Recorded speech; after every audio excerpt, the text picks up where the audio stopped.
Thank you, sir, for the kind introduction. First, I would like to thank Dr. Jyoti Kharel to give me opportunity to present this as he could not get a visa. So I was the corresponding author of this article.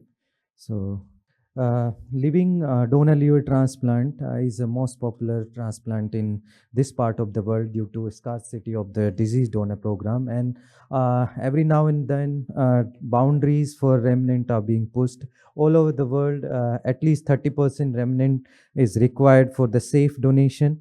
But sometime we have to take even when remnant is less than 30%. So this study investigate the safety feasibility of LDLT with remnant total volume ratio of less than 30%, which is considered the lower limit, and less than that usually is a contraindication for safe donation. And first, few questions are asked. Is it safe for donor hepatectomy with when we have a remnant less than 30%? And you can do modification of the transaction plane to increase the remnant, and what are the benefits to increase the remnant.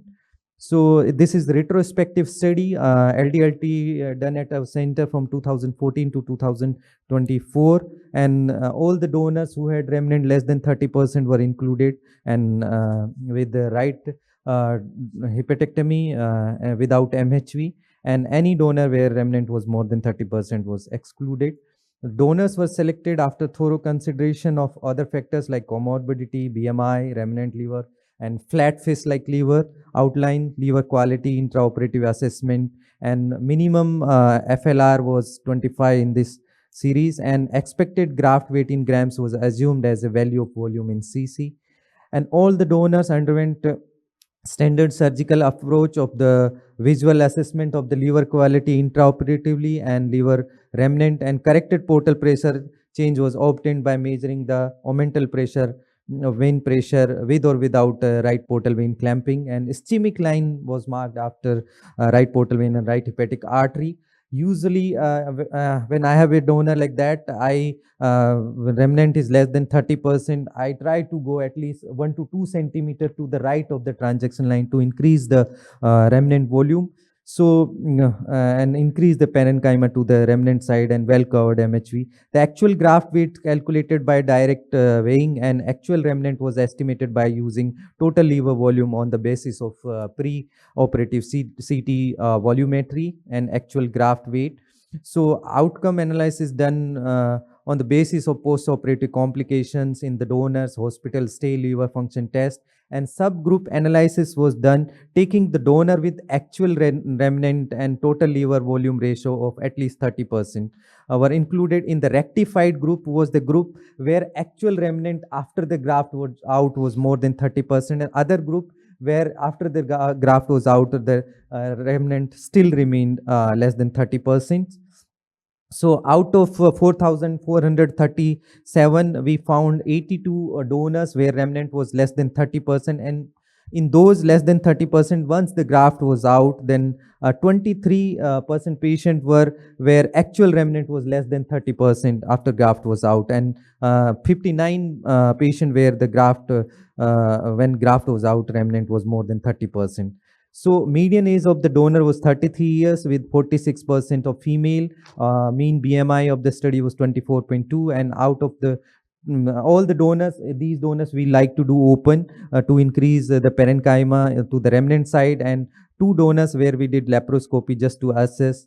And mean change in corrected portal pressure was 1.1, and on MRI mean fat was less than 3%, 2.9 to be precise, and on CT abdomen volume, LAI was more than plus 10, and post-operatively mean post-op day 1 bilirubin was 2.4 and day 5 bilirubin was 2.2, and overall incidence of major complication Clavin-Dindo 3 was 7.3%. 5 donors had bile leak because of plane was not anatomical, and most common 5 patient had bile leak, and 1 patient we required to put PCD for pleural effusion, and no donor experienced post-operative hepatic failure.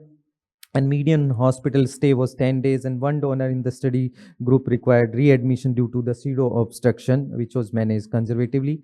On subgroup analysis between those actual low remnant unrectified group 23 and rectified low remnant, where we could achieve more than 30% remnant after the graft was out, was 59, and significant lower bilirubin peak value and on day 5 was observed in the rectified group, and none of the patient in either group had post hepatectomy failure.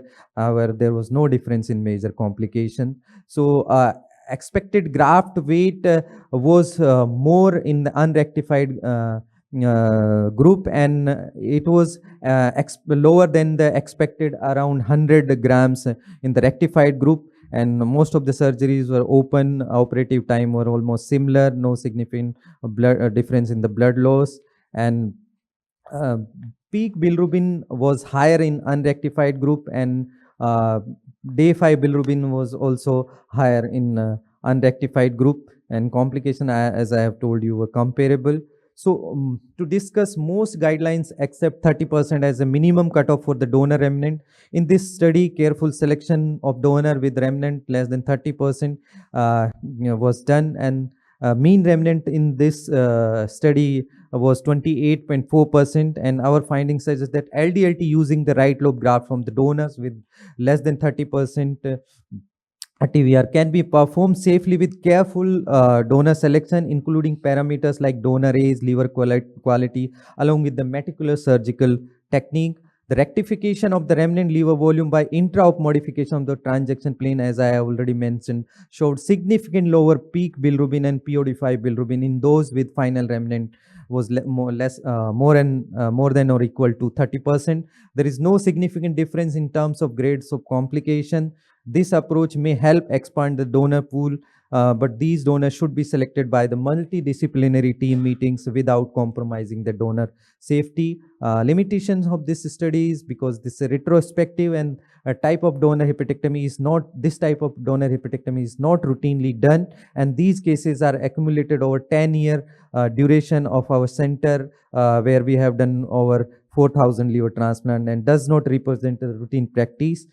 To conclude, living donor hepatectomy can be safely done in selected donors if remnant is less than 30% given the expertise available. And donor selection is important in case where low remnant in liver is expected. However, the lower margin of remnant percent should not be overzealously explored without the due consideration of other parameters as mentioned above. Otherwise, it may increase the donor risk. So to this disclaimer, I'm not proposing to accept the donor with remnant less than 30% routinely. So thank you for your kind attention.